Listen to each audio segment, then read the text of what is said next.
ദൈവനാമം വാഴ്ത്തപ്പെടുമാറാകട്ടെ. ഈ കർത്തൃദിവസത്തിൽ ഒരു ആരാധന ചിന്തയ്ക്കായി എഫേസ്യ ലേഖനം 2-ാം അധ്യായം അതിൻ്റെ 13-ാം വാക്യം നമുക്ക് വായിക്കാം. മുൻപേ ദൂരസ്ഥരായിരുന്ന നിങ്ങൾ ഇപ്പോൾ ക്രിസ്തുയേശുവിൽ ക്രിസ്തുവിന്റെ രക്തത്താൽ സമീപസ്ഥരായി തീർന്നു. ഈ വേദഭാഗത്ത് മുൻപേ എന്നും ഇപ്പോൾ എന്നും രണ്ട് പദപ്രയോഗങ്ങൾ നമുക്ക് കാണാൻ കഴിയുന്നുണ്ട്. എന്ന് പറഞ്ഞാൽ, മുൻപേ നിങ്ങൾ ആരായിരുന്നു, ഇപ്പോൾ നിങ്ങൾ ആരാണ്. ഇത് രണ്ടും കൂടെ ചേർത്ത് ചിന്തിക്കുമ്പോൾ നമ്മുടെ ആരാധന കൂടുതൽ സജീവമായി തീരും എന്ന കാര്യത്തിന് സംശയമില്ല. മുൻപേ നിങ്ങൾ ആരായിരുന്നു എന്നുള്ളതിന് 11ഉം 12ഉം വാക്യങ്ങൾ കൂടെ ഒന്ന് കൂട്ടി വായിച്ചാൽ അവിടെ കുറെ കാര്യങ്ങൾ പറഞ്ഞിരിക്കുന്നത് നമുക്ക് കാണുവാൻ കഴിയും. ആകയാൽ നിങ്ങൾ മുൻപേ പ്രകൃതിയാൽ ജാതികളായിരുന്നു, ജഡത്തിൽ കയ്യാലുള്ള പരിച്ഛേദനയേറ്റ് പരിച്ഛേദനക്കാർ എന്ന് പേരുള്ളവരാൽ അഗ്രചർമ്മക്കാരെന്ന് വിളിക്കപ്പെട്ടിരുന്നു.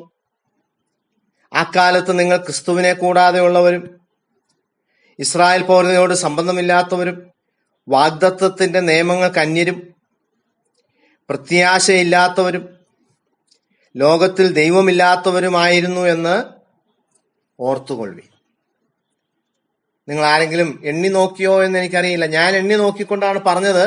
7 കാര്യങ്ങൾ അവിടെ പറയുന്നുണ്ട്.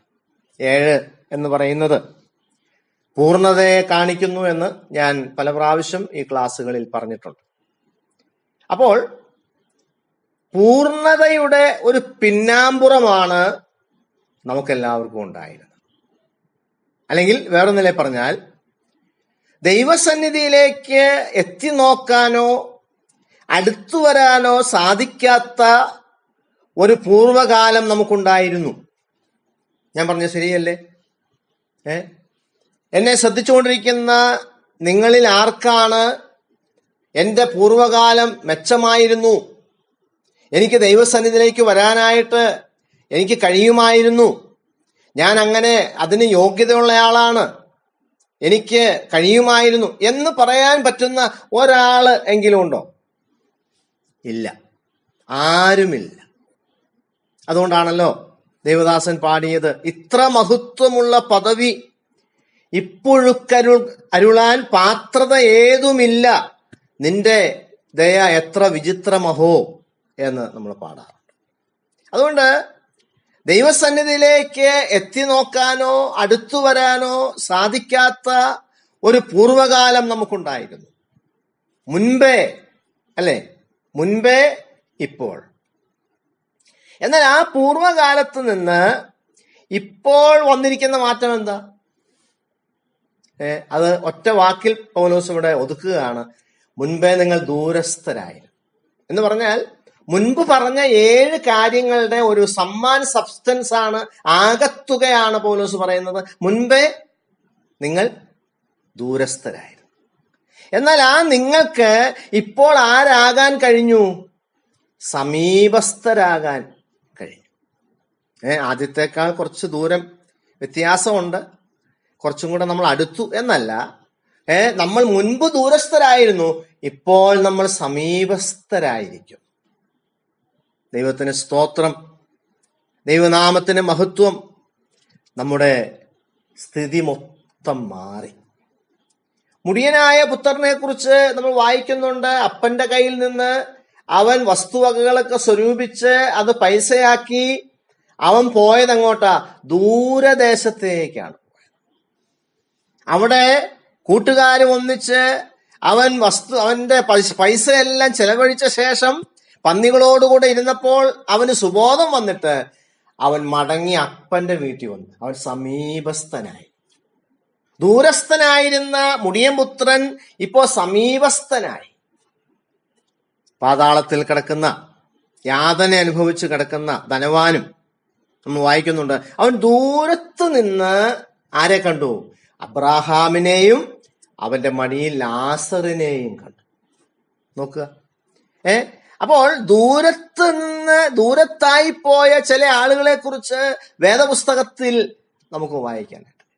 അതുപോലെ ലൂക്കോസിന്റെ സുവിശേഷം 18-ാം അധ്യായത്തിൽ ഒരു പരീശനെയും ഒരു ചുങ്കക്കാരനെയും നാം കാണുന്നുണ്ട്.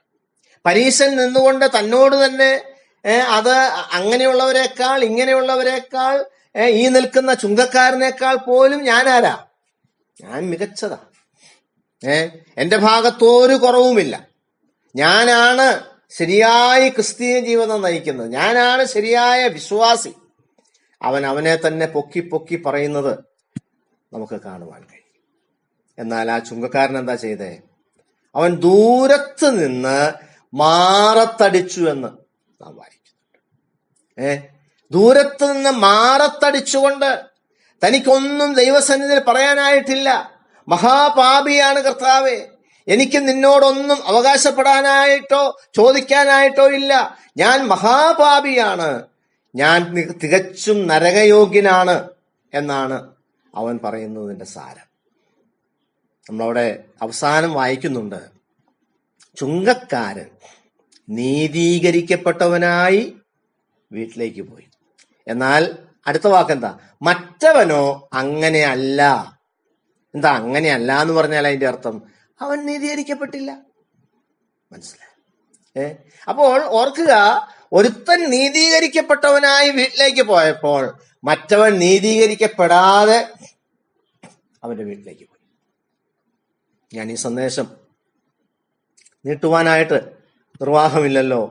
എൻ്റെ പ്രിയപ്പെട്ടവരെ, നമുക്കെല്ലാവർക്കും ഒരു പൂർവ്വകാലം ഉണ്ടായിരുന്നു.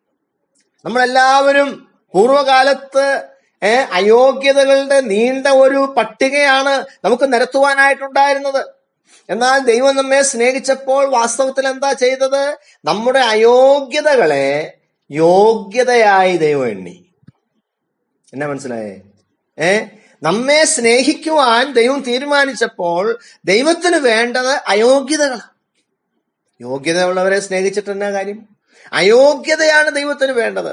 അപ്പോൾ നമ്മുടെ അയോഗ്യതകളെല്ലാം ദൈവം തൃണവൽഗണിച്ചുകൊണ്ട് അല്ലെങ്കിൽ അത് പരിഗണിക്കാതെ ദൈവം നമ്മെ സ്നേഹിച്ചു. ഇന്ന് പ്രഭാതത്തിൽ ആ സ്നേഹത്തോട് നാം എന്തു പറയും? കർത്താവേ, ഇങ്ങനെയല്ലോ അങ്ങേക്ക് പ്രസാദം തോന്നിയത് എന്ന് പറഞ്ഞുകൊണ്ട് നമുക്ക് അവന്റെ പാതാരവിന്ദങ്ങളിൽ വീഴാം. മുൻപേ ദൂരസ്ഥരായിരുന്ന നമ്മൾ ഇപ്പോൾ സമീപസ്ഥരായിരിക്കുന്നു. ദൈവത്തിന് സ്തോത്രം. ഞങ്ങളുടെ പ്രിയ കർത്താവേ, ഞങ്ങൾക്ക് തന്ന നല്ല ചിന്തകൾക്കായിട്ട് സ്തോത്രം. ഞങ്ങളുടെ അവസ്ഥ മൊത്തം മാറി. ഞങ്ങൾ ദൂരസ്ഥരായിരുന്നു, ഇപ്പോൾ ഞങ്ങൾ സമീപസ്ഥരായി തീർന്നു. അതിന് ഇടവന്നത് അവിടുത്തെ പുത്രന്റെ കാൽവറിയിലെ യാഗത്തിലൂടെയാണ്.